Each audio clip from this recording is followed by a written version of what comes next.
Emily Johnson actually said that Cassie did choke on of escort when Diddy forced this to allegedly urinate in her mouth. They did say inner circle numerous times, I believe, really trying to amplify the RICO charges.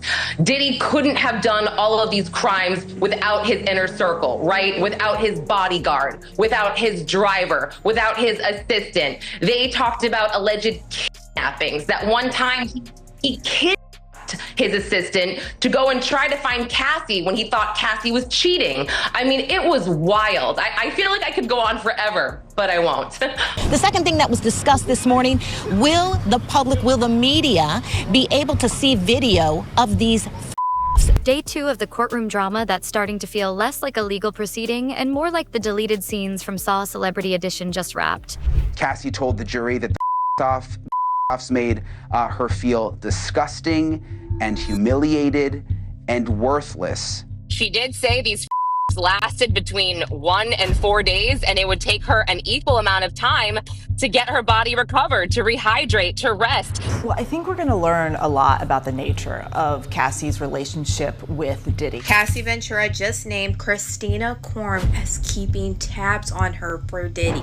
And Cassie did not hold back. Testifying with the weight of the truth and trauma, she told the jury that Diddy's infamous Freakoffs made her feel disgusting, humiliated, and worthless. Which is a hell of a Yelp review for something that allegedly involved violence, and enough bodily fluids to require a hazmat crew. Cassie said these horror shows would last up to 4 days, and recovering from them was like bouncing back from a bad Coachella trip. If Coachella included water torture and surveillance teams. And just when we thought this circus couldn't get darker, Cassie dropped the name Christina Core. Someone she claims was paid to keep tabs on her for Diddy. That's right, Diddy wasn't just toxic. He was corporate espionage meets revenge porn with a guest list. Now the big question on everyone's lips, will we ever see the Freakoff tapes? Because according to Courtroom whispers, there are videos, and prosecutors are fighting for the footage like it's the Zapruder film of celebrity abuse. If you're loving this deep dive into the drama, subscribe now or I'll leak your Google search history to TMZ. And yes, we saw the fanfiction. Oh, but hold on to your wigs, because here's where it spirals. Cassie testified that Diddy forced her to have with plural, and made them urinate on her. Yeah, we've officially entered human rights violation meets reality TV nightmare. But it gets sicker. One of those escorts, yes, came forward. And girl, what she said could turn your stomach inside out. Court claims even she was horrified. Imagine being paid to fulfill the darkest fantasies on earth and still saying, you know what? I'm out. And because Diddy never did evil halfway, hotel staffers are now talking too.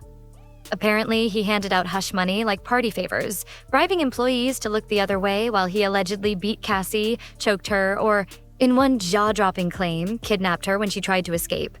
Kidnapping, y'all? This isn't just abuse. This is Bond villain behavior on a reality star budget. Oh, and let's not forget that little 2016 elevator video. Yep, the one where Diddy's hands are flying like he's auditioning for Street Fighter. The jury saw it. A former security officer testified that after the incident, Diddy tried to buy his silence with a literal wad of cash. Not a wire transfer, not even crypto. Cash. Like it was 1987 and the mob was in town. But buckle up, because witness number 2 was the plot twist no one saw coming. A escort who says he was hired multiple times to sex on Cassie, while Diddy watched from the corner, pleasuring himself like a dollar store Bond villain. This man, muscled, 41, and visibly shaken, claims he couldn't even finish one of the sessions because he saw Diddy drag Cassie by the hair while and cried. And what did Diddy say after that? Okay, you guys want to continue? Like it was an intermission, not domestic violence. He said no. He physically couldn't do it anymore. It wasn't just a performance issue. It was trauma. He said he never recovered. And he still saw Diddy use Cassie 2 or 3 more times after that. Like she was furniture. Disposable. Replaceable. Now prosecutors are tossing around the term inner circle like it's a gang initiation. Because apparently Diddy's whole crew, his assistants, bodyguards, drivers, weren't just standing by. They were in on it. Allegedly covering up crimes, tracking down Cassie when she tried to run, even kidnapping other assistants to help locate her.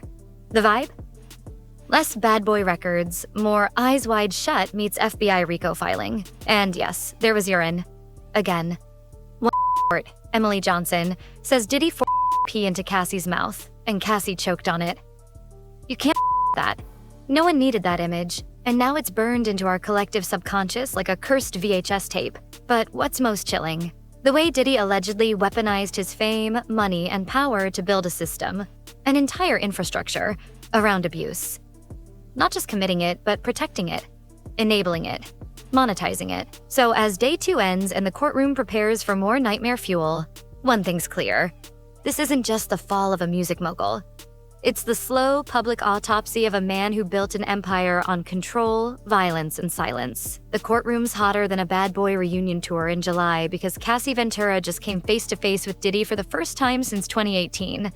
And let's just say it's not exactly giving friendly exes. It's giving season finale of a true crime docuseries with 12 spin-offs.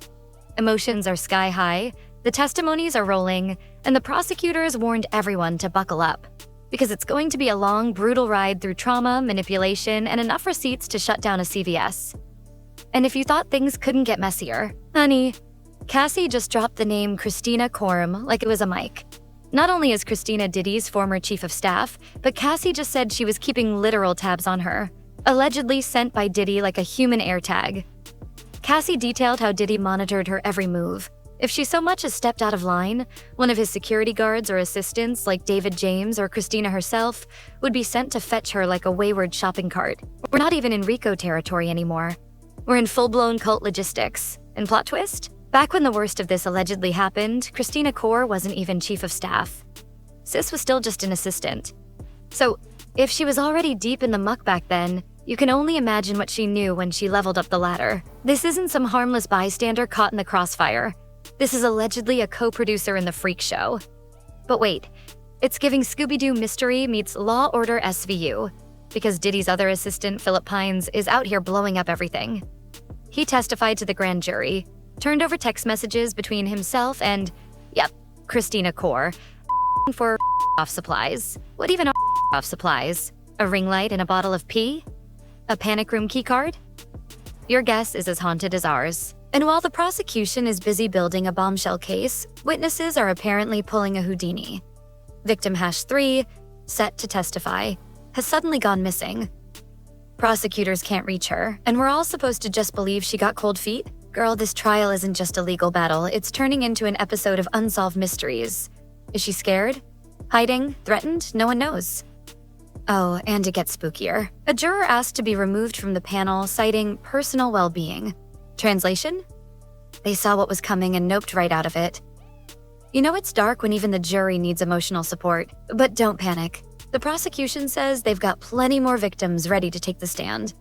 This trial isn't hinging on one missing witness.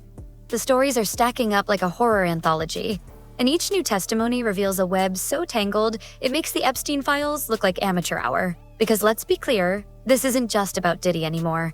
It's about an entire network.